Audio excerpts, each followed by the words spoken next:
নমস্কার বন্ধুরা, কেমন আছেন সবাই? পাপিয়াস কিউলিনারি আর্টের আর একটি নতুন ভিডিওতে আপনাদের সবাইকে স্বাগতম। আজকে আমি রান্না করছি আচারি চিকেন, আর এজন্য আমি সব উপকরণ রেডি করে নিয়েছি।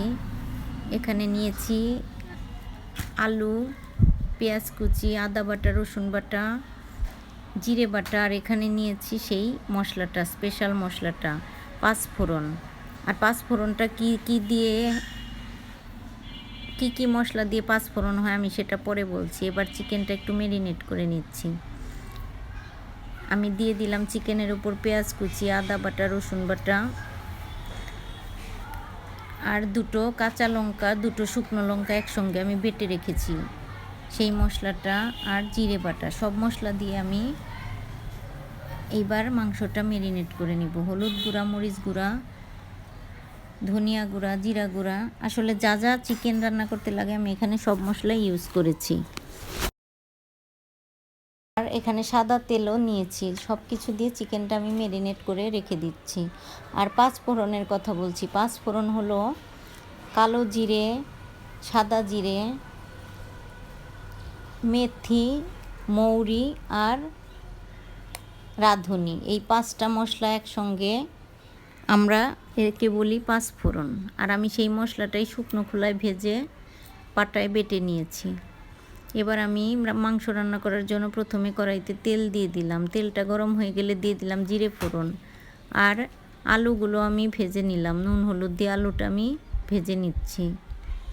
আলুটা ভেজে আমি তুলে নিব। আর সেই তেলেই আমি দিয়ে দিব এখন পেঁয়াজ কুচি। আলুটা আমার ভাজা হয়ে গেছে, তুলে নিলাম। এবার দিয়ে দিচ্ছি কিছু পেঁয়াজ কুচি। পেঁয়াজটা খুব ভাজবো না, হালকা করে একটু ভেজে নিব। এরপর আমি সেই ম্যারিনেট করা চিকেনটা ঢেলে দিলাম।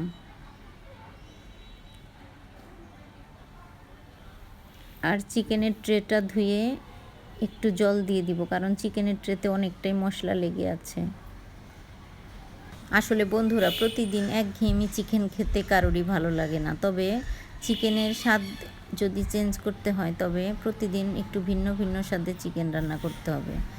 আর এজন্য আমার এই আচারি চিকেনটা দারুণ লাগে। আমি আজকে রান্না করেছি সেই পাঁচফোড়ন বাটা দিয়ে আচারি চিকেন, আর এর স্বাদ আমার কাছে অসাধারণ লেগেছে।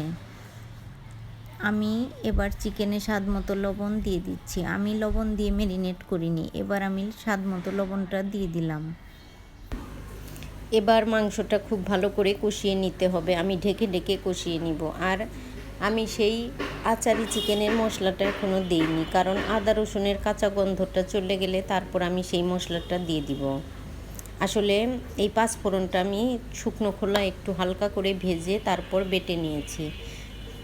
এবার অনেকক্ষণ মাংসটা কষানোর পর আদা রসুনের গন্ধটা চলে গেলে আমি এই মশলাটা দিয়ে দিলাম। আর এই মশলা দিয়ে চিকেন খেতে দারুণ লাগে।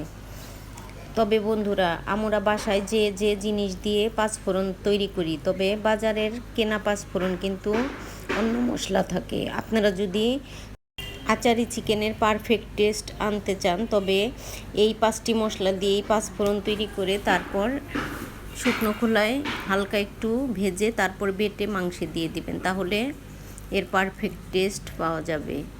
এবার মাংসটা খুব সুন্দর মতো কষানো হয়ে গেছে। আমি দিয়ে দিব জল। আমি একটু ঝোল ঝোল রাখবো, এজন্য আমি একটু বেশি করেই জলটা দিলাম। আর চিকেনটা অনেকটাই সিদ্ধ হয়ে গেছে। এবার আমি ঢেকে রান্নাটা করে নেব। চিকেনটা অনেকটাই জাল হয়েছে। তো বন্ধুরা, আমার আজকের এই ভিডিওটা কেমন লাগলো অবশ্যই জানাবেন, লাইক কমেন্ট শেয়ার করবেন। যদি ভালো লাগে তবে আমার ইউটিউব চ্যানেলটি সাবস্ক্রাইব করার অনুরোধ রইল। আর যারা ফেসবুক থেকে দেখছেন তাদেরকে অনুরোধ রইল আমার ফেসবুক পেজটি ফলো করার। এবার আমি দিয়ে দিলাম কয়েকটি কাঁচা লঙ্কা। আমি আজকে খুব অল্প হাফ চামচের মতো মরিচ গুঁড়া দিয়েছি এখানে, আর দুটো শুকনো লঙ্কা আর দুটো কাঁচা লঙ্কা বেটে দিয়েছি। এর জন্য আমার মাংসের কালারটা অতটা লাল হয়নি। তবে ঝাল ঝাল এই চিকেন, আচারের চিকেন খেতে একদম দারুণ লেগেছে। আর আমার রান্নাটা শেষ, আমি চুলাটাও বন্ধ করে দিয়ে চুলা থেকে নামিয়ে নিয়েছি। তো বন্ধুরা এবার গরম গরম গরম ভাতের সাথে পরিবেশন করলাম এই আচারি চিকেন। বন্ধুরা আজ এ পর্যন্তই, দেখা হবে নতুন কোনো ভিডিওতে।